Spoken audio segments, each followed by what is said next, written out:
Welcome to Missouri Athletic Club Connections, a podcast highlighting the foremost private club in St. Louis, known for attracting exceptional people and enriching lives for generations.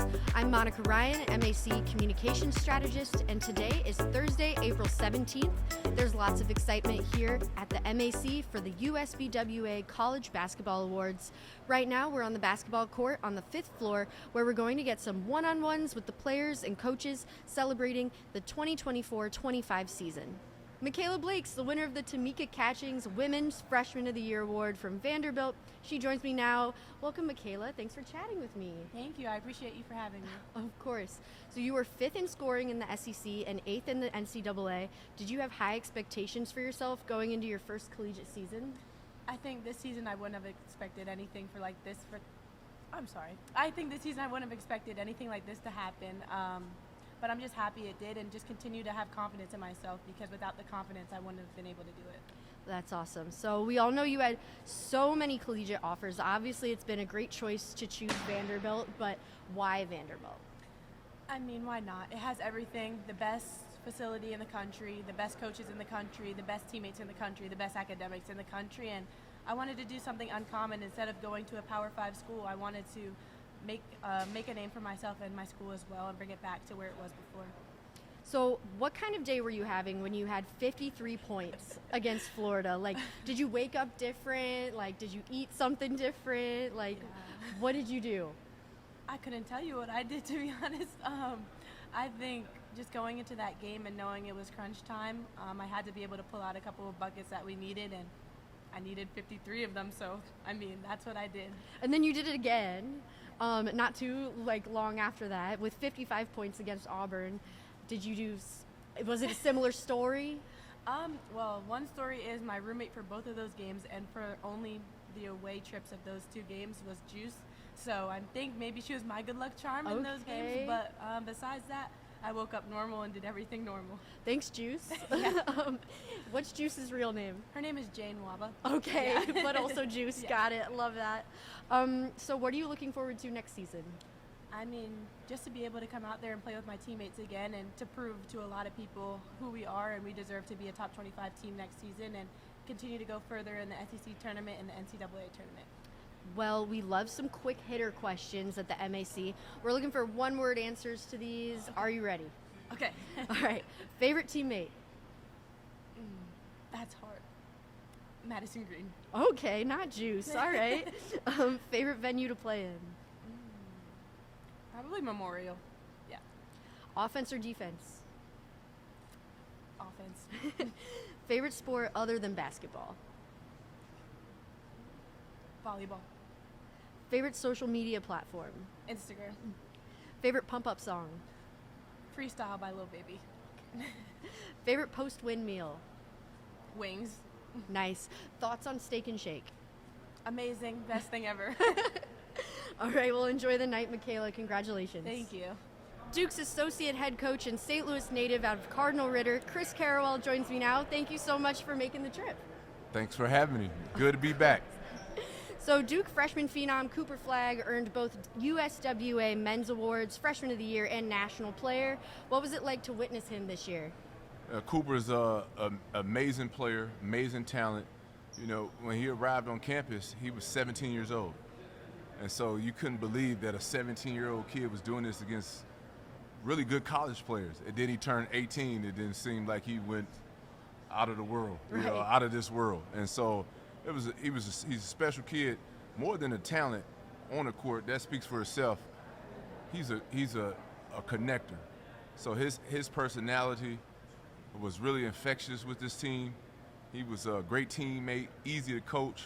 So he has all the intangibles, and that's what makes him special. Nice. So tell us a little bit about what recruiting Cooper was like. It was a lot of pressure. He was the one guy in that class, and that you kind of you got to get him. Yep. Every day, you know when somebody's a big-time player, a big-time athlete, a big-time, whether it's entertainer or whatever, when the non-fan, right? So the non-basketball fan would ask about the Cooper Flagg kid. Yes. Who's that? They always, so wherever I go, they knew he was attending Duke, and they will always ask and talk about him. And so he was a must-get. Okay. And in Coach Shire's early career, there was a lot of pressure on him. But we had that he was already a Duke fan. Yep. That didn't hurt. And his favorite player growing up was Christian Laettner. Okay. And so his mom wore 32 because of that. And so we had to finish the deal, and we did. Yes. Awesome. So how quickly did you know what kind of a massive impact he would have on the team once he got to campus? You knew right away. Yeah. You knew right away. He was, you get these freshmen, and so they good early on, right? He was good early on, but it's against your guys. Mm-hmm. So you're like, okay, yeah, he's good. Let's see what happens when we have to play Kentucky, his third collegiate game Right. in Atlanta. Let's see older guys. They're going to be physical. They're going to beat them up a little bit. Yeah. 26 points, 12 rebounds. Right. Still 17. The players we were playing is 22, 23 years of age. So you think, you know, he's going to have a drop-off. He never had a drop-off. Now, he had some games where he didn't play as well, but that was usually against a weaker competition, which was odd. Yeah. But every big game, he was amazing. And now, He met the moment. the moment, he crushed the moment. Yes. He crushed the moment every time. And but I go back to he gave everybody his motor and his personality lifted everybody. It wasn't just about him. He was so unselfish.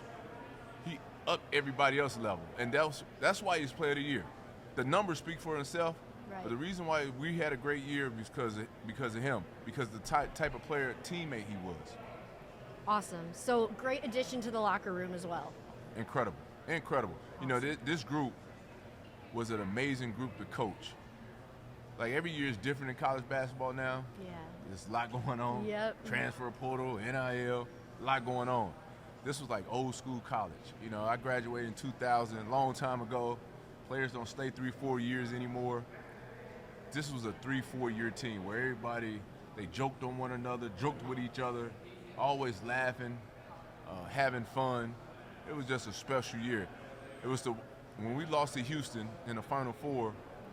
You know, I've lost to the national championship game. This was the toughest loss I've had in my career because of the guys. Yeah. You don't want it to end, and you hope every season ends when the emotion of it. Yeah. This year was.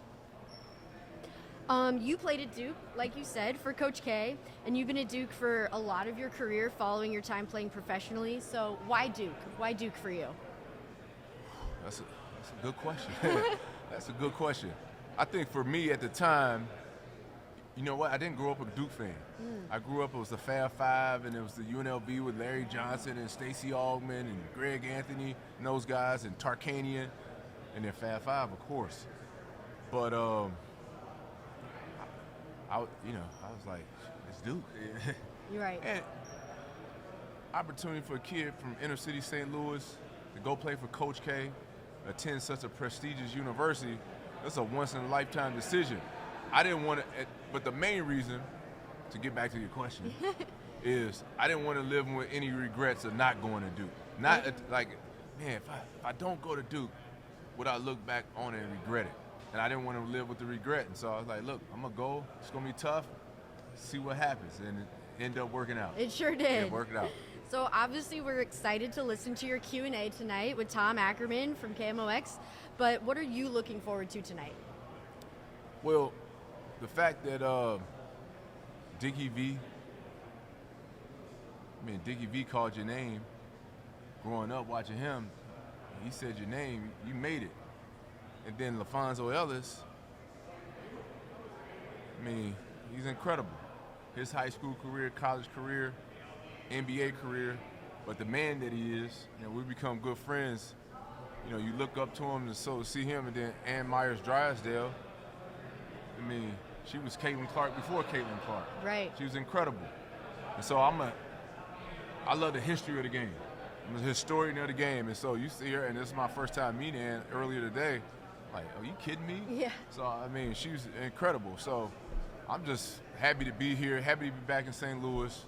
I don't get home often, but to be home and to be a part of this is incredible.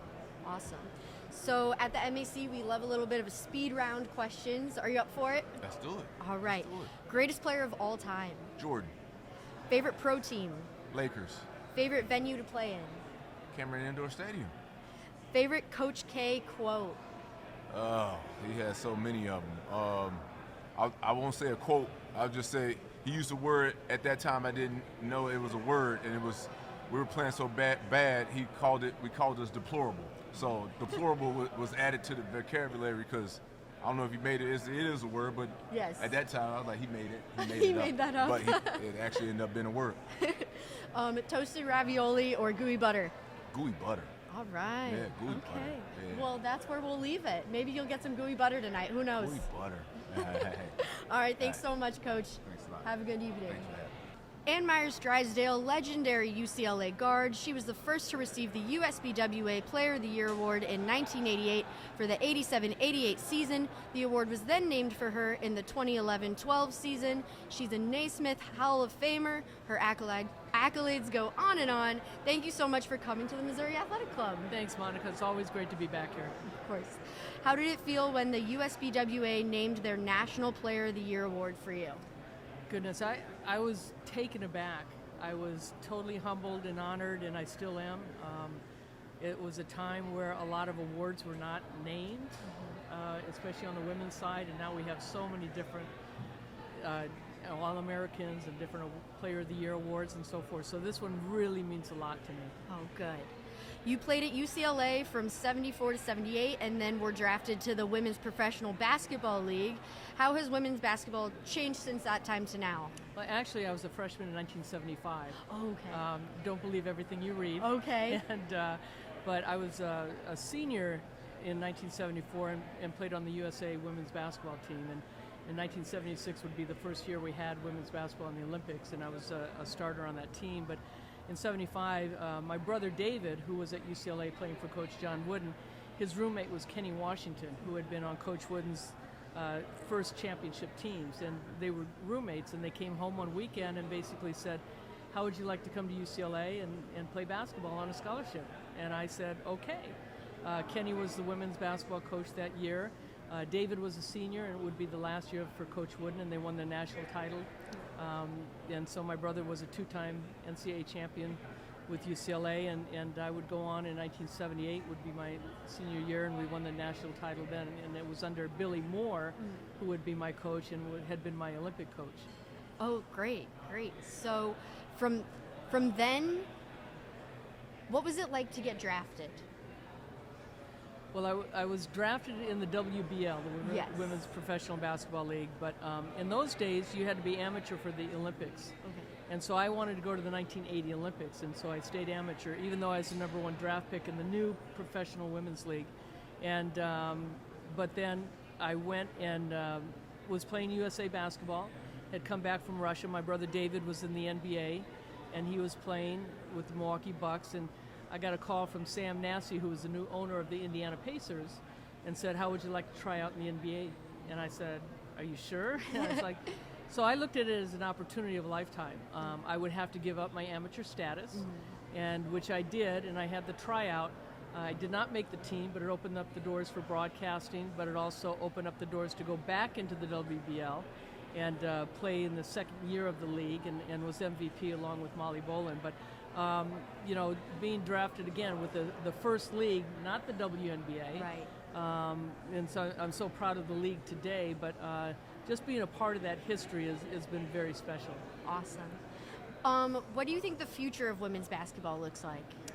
Well, it keeps getting better and better. The fact that we have a CBA and players are talking about striking, and so welcome to the real world. The fact that we're going into our 29th season with the WNBA is a big plus. Not just with the WNBA though too, Monica. We talk about hockey, we talk about volleyball, we talk about softball, and so many of the other sports that women now have the opportunity to make a living doing what they love to do. Yeah. And I think that that's the big plus. So, you know, the NBA really didn't start getting any exposure until 30 years in when Magic and Bird came in. But even then, the finals were tape delayed. It was the best out of 5, and games were on once a week. But that all changed. And so we're not even 30 years in. We're way ahead of the NBA from where they were 30 years in. So you're seeing the WNBA continuing to grow. More teams, you're looking at G Leagues, you look at the Unrivaled, you look at Athletes Unlimited. So again, more opportunities for women to continue to do something that they love. Yeah, I love that. I love that. And you're also a broadcaster. Do you have a favorite moment from that part of your life?